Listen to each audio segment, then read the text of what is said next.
do futebol, não do futebol jogado, do futebol ali desenhado, né? Sim. E daí vem uma pergunta ali, de novo, não sou eu. O Fernando Diniz, que a gente estava comentando agora, ele criou um novo método de trabalho ou que ele faz a loucura? Essa é a pergunta da audiência. O Fernando Diniz, quem conhece ele, eu lembro dele 2009, eu iniciando minha carreira como treinador, Série C do Campeonato Brasileiro, Caxias e Guaratinguetá, em Caxias do Sul. O Fernando Diniz era ainda mais enérgico do que é hoje. Então, assim, o Fernando Diniz tem um protocolo de jogo dele, que só ele tem no mundo. No mundo.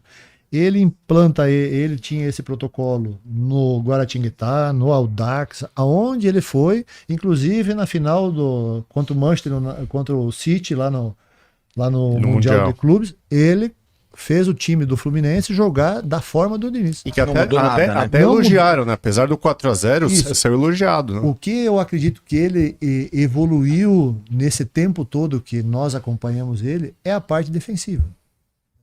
A parte defensiva. Tu vai ver, ele não toma mais tantos gols. Agora no Vasco ele tomou muito, né? Agora no Vasco foi dos últimos clubes os grandes clubes que ele passou, o Vasco foi disparado o clube que ele mais tomou gols. Mas ele vinha numa evolução na parte defensiva. Entendeu? Então, assim, é o protocolo de jogo dele. E todo mundo sabe que assim o Diniz é. Ele não chega no clube, ele vai mudar porque ele tem que agradar esse, agradar aquele. Pronto. Ele, inclusive, é psicólogo.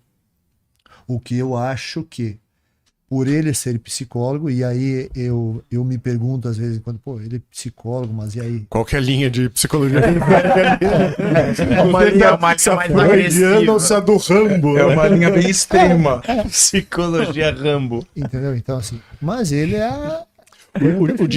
O Diniz, o que eu acho muito fantástico é nisso. Eu sei que, por exemplo, se ele sentar aqui, ou quando ele dá entrevista, a entrevista dele naquele evento que foi meio catastrófico da CBF, né? Que, eu estava lá.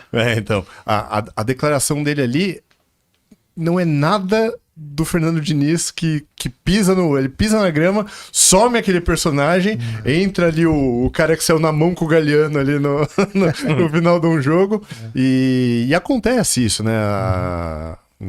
Naquilo, voltando, no futebol universitário a gente conhecia gente que pisava, era um santo no convívio, pisava na grama, virava um assassino do cravo de metal, que nem você falou. E você acha que hoje em dia, esse jeito mais enérgico, mais de cobrar o jogador, de ser mais, vamos dizer, bravo, até um pouco agressivo com o jogador, com o perfil que os jogadores têm hoje, até de personalidade, até emocional, isso hoje tem um problema de funcionar? Tem uma resistência dos atletas hoje em dia do que tinha antigamente? O cara nos anos 90, eu já vi entrevista do Gilmar Fubá falando que assim, cara, o Vanderlei entrava, andava todo mundo pra puta que pariu, e todo mundo obedecia o cara. Hoje em dia é diferente, né? Mudou bastante. E o Diniz é um cara inteligente, né? O Diniz é um cara inteligente. Então, assim, depende muito do perfil de grupo que ele tem. Por exemplo, no Fluminense, ele era um cara, foi campeão da Libertadores, e se tu falar com alguns jogadores... Os mais experientes amam ele, né? Sim. Porque eram os caras mais, né? E daí depois veio o Mano Menezes e teve umas atitudes ali que não funcionou da mesma forma que Acho que é muito... Estamos falando do treinador, né? Acho que o treinador, quando chega no clube, nós que somos do meio, nós já soubemos o perfil, nós já soubemos, trabalhamos com esse jogador, com aquele jogador, a gente está sempre conversando, então a gente já sabe como que eu vou chegar no clube lá, não só com o grupo de jogadores, mas também com o diretor, com o presidente, com o executivo, com a imprensa. Eu tenho que ter um panorama para que quando eu chegue lá, eu tenha esse estado para eu não ser surpreendido. Então, assim, eu vou saber como é o presidente, como é o executivo, e também, através de informações que a gente vai colhendo, eu vou saber o perfil de grupo que eu tenho. Paulo, uma coisa Agora, tem grupos que respondem de uma forma, tem grupos que respondem de outra. Uma coisa que eu ia te perguntar, entrando nessa linha que você comentou. Imagina você hoje num cenário no qual você é presidente ou diretor de futebol de um clube. Você não é técnico, tá? E, enfim, o elenco do clube já está lá, tudo, e você foi chamado, você vai convocar um treinador para treinar o seu time. Você hoje escolheria uma pessoa independente de qualquer coisa, ou você ia pensar, puxa, dentre esses jogadores que eu tenho, acho que esse cara, por mais que eu goste dele, não cabe, ou você acha que... Você entendeu o que eu quero chegar? Sim, Por exemplo, entendi, eu vou botar o Filipão aqui, um exemplo. Que eu gosto do cara e pra mim ele é o melhor técnico que tem. Ou não, acho que o Filipão nesse grupo não vai dar certo, não se encaixa. Você acha que existe isso? Você hoje como presidente / diretor, você faria esse filtro ou você, não, pô, eu vou trazer esse cara porque eu confio e sei que o cara é bom? Não, eu faria esse filtro. Principalmente por nós estarmos num futebol, que eu chamei o futebol contemporâneo, que mudou muito de há 10 anos atrás. O que eu, como treinador, como presidente de um clube, primeiro eu iria saber o que eu quero do meu time. Se eu quero um time reativo, se eu quero um time propositivo. E vou chamar o treinador, seja ele reativo ou seja propositivo. Se tiver um treinador que consiga trabalhar com os dois, melhor. E aí, dentro disso aí, eu vou montar a minha equipe. Eu, como presidente, eu não vou esperar que o treinador chegue e para mas aí, vou contratar o treinador, o Paulo, vou contratar o Pedro. O Pedro assim e o Paulo assim. Vou jogar uma bolinha para cima, caiu o Pedro. Então nós vamos. Então, assim, eu, como presidente, eu tenho que saber o que eu quero da minha equipe. Eu sou responsável, eu que assino, e eu quero saber. Eu quero uma equipe reativa, propositiva, eu quero uma equipe que ataque com 6, que defenda com 4, ou quero que uma equipe que ataque com 8 e defenda só com 2. Mas isso daí é uma coisa que, assim, eu vou até relembrar uma coisa que eu já falei. Desculpa. Aí entra a questão. Mas será que o presidente tem condições? Exatamente. Exatamente o que eu ia falar. Mas ele é rodeado por uma equipe, né? É que às vezes parece que é tudo na emoção, ou tudo para dar satisfação para a torcida. Né? Torcedor, porque, não, assim, sem querer citar nenhum time específico... Desculpa que eu te cortei lá. Tá?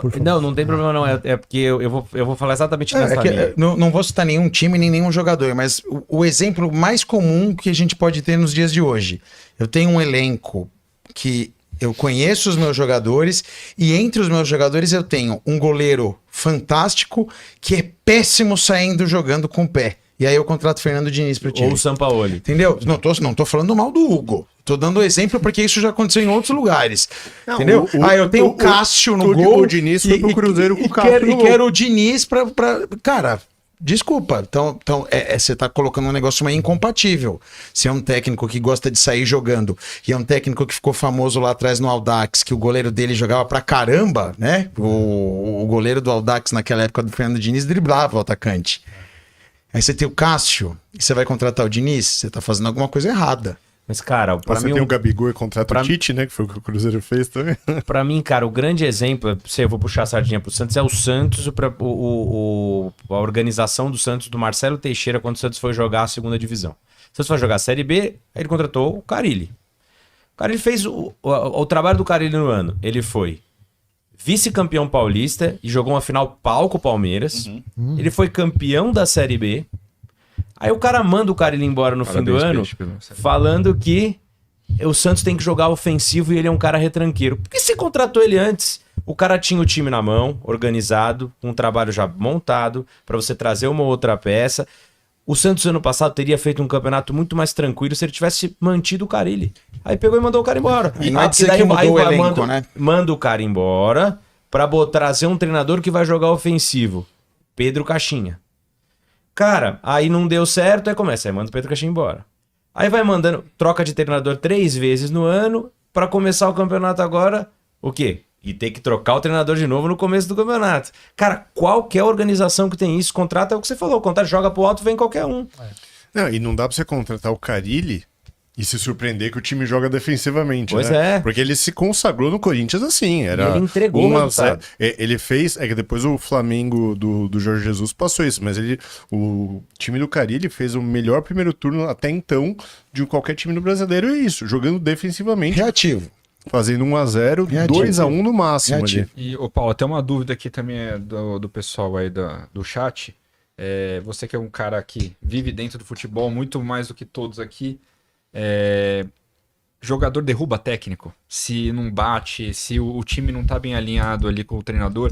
E você já ouviu histórias, já passou por alguma história parecida de que você consegue ter certeza que o time quis derrubar ali pra trocar o treinador? Porque a gente já teve convidado aqui, ex-jogador, falando que isso não existe, isso é história. Jogador derruba técnico hoje e sempre derrubou. Sempre Com derrubou. certeza. Derruba dependendo de quem tá lá em cima, né? Sim. Mas derruba sim. E eu não tô aqui para ficar enrolando, fazendo linguiça, tô fazendo a real. Com certeza. Jogador derruba treinador, treinador derruba jogador. Sim. Tem gente que às vezes tem demagogia falando, não, isso não existe. Pô, a gente assistindo vê que tem. É. Aí os caras fazem corpo mole, sai o treinador, de repente o jogo seguinte é um puta jogo. O time joga pra caralho. Foi feito um milagre. E daí, Não, já que a isso. gente tá com um treinador, falando de treinador, falamos até daquele evento no qual você participou, e essa avalanche de treinador estrangeiro? Porque a impressão que a gente tem, vendo até os outros times contratando, é que às vezes os caras estão querendo contratar qualquer coisa que seja estrangeira do que tentar investir aqui num treinador. Só pra ser diferente. Só para ser o estrangeiro. Então é aquilo. Não, vamos a. O cara falou com sotaque, é argentino, dança tango, coloca aí que é melhor do que insistir. Não que eu concorde isso, mas com essas merda que a gente tem aqui no Brasil. Você, como um treinador brasileiro, como a gente viu aí, um estudioso de futebol, você acha que é uma burrice isso que tem feito? Vira-latismo, né? Ou é uma competição saudável? Os estrangeiros estão aí para competir igual? Ou é dispar mesmo essa competição? Como que você vê essa avalanche e essa quase bajulação que não, qualquer estrangeiro é melhor do que o que a gente tem por aqui? Eu vou, dentro do que tu falou, vira-latice, né? Eu já é um processo que eu gostaria de me alongar um pouquinho assim. Não, Com a pô, permissão de vocês. tem uma noite toda aqui, não tem hora pra acabar. Eu O Barriga, só aproxima mais o Aproxima o microfone dele microfone ali dele pra... pra falar. Não, tem problema não. Aqui Barriga tá aí pra te ajudar. Eu, como jogador, eu trabalhei fora do Brasil e como treinador eu também trabalhei fora do Brasil. Trabalhei na China como auxiliar do professor Felipe e em Portugal no Vitória lá. Então assim, o que eu penso a respeito disso? Se tratando de Brasil, e eu tenho muito orgulho de ser brasileiro. A prova disso é que eu acho, por exemplo, a camisa da nossa seleção brasileira, ali, o que deveria ter ali era o Pelé. Isso Não, aí é o Michael Jordan. Aí entra a vira-latice, que tu tá falando e tu tá vestindo isso aí. Mas... Até trocar a camiseta. Não. Opção. Grande vira-lata. Só com a camisa dos Estados Unidos, eu vou levantar embora. Outro vira-lata. Eu tô aqui, ó, com o Pelé no braço. aqui, Desculpa ó. aí, ô Aqui, ó. japonês. Isso é cultural. E eu tenho uma opinião muito formada e já falei em outros episódios, outros momentos, e eu não tenho receio nenhum de falar para isso. Nós somos uma dos países mais jovens do mundo, né? Sim. Nós temos 520 anos, né? 526. 26 anos, exatamente. Mas como independente, muito menos, né? Então, assim, nós estamos ainda no processo de colonizados. Para nós, um dia, termos um sentimento de colonizadores, vai demorar muito. Vai demorar muito. E aí, o que eu quero falar a respeito dos treinadores, e não só, dos jogadores, também, estrangeiros. Eu acho que para um futebol brasileiro, e que hoje paga muito bem, Sim. tem que vir treinador estrangeiro, sim. Ancelotti. Desse nível, né? Desse nível. Acho que até me arrepiar. Vai ensinar pra muita gente, né, aqui. Desse nível. Que tenha títulos nos seus países, Tenha no bagagem, seu continente, que tenha bagagem, que venha aqui e agregue. Agregue muito. Deixe uma herança para nós. Que nós aprendamos com esse profissional. E eu falo de treinadores e também falo de jogadores. Que hoje nós vamos buscar jogadores lá fora, e eu já fui jogador lá fora, tá? Em Portugal. Nós vamos buscar jogador da segunda e da terceira prateleira do futebol sul-americano. Porque a primeira e boa parte da segunda tá toda lá fora. Ou uns europeus encostados E que o nós Corinthians vamos tá buscar trazendo. aí. esses jogadores lá fora por valores altos, em detrimento da nossa base, das nossas divisões inferiores, da B, C, D. Eu poderia aqui estar sendo bem político, né? Bem tranquilo. Mas eu quero o bem nosso. Então, o que eu penso assim? Eu não concordo com um treinador estrangeiro que venha simplesmente por vir. Só Que pra não ser tenha estrangeiro. bagagem. Eu concordo, sim. Jorge Jesus, quando veio para cá, pro Flamengo, ele estava com títulos em Portugal, no Benfica, no Sporting. Ele era um renomado lá. Porém, em tudo há as exceções. Tudo há exceções. O Abel Ferreira, quando Chegou aqui como quando um Zé veio Ninguém. do Né? Palmeiras, o maior feito até então da carreira dele foi ter eliminado o Benfica na pré-Champions com o PAOK da Grécia. Ele veio aqui, porém ele teve muita sorte que ele caiu no Palmeiras, que é um clube super bem estruturado.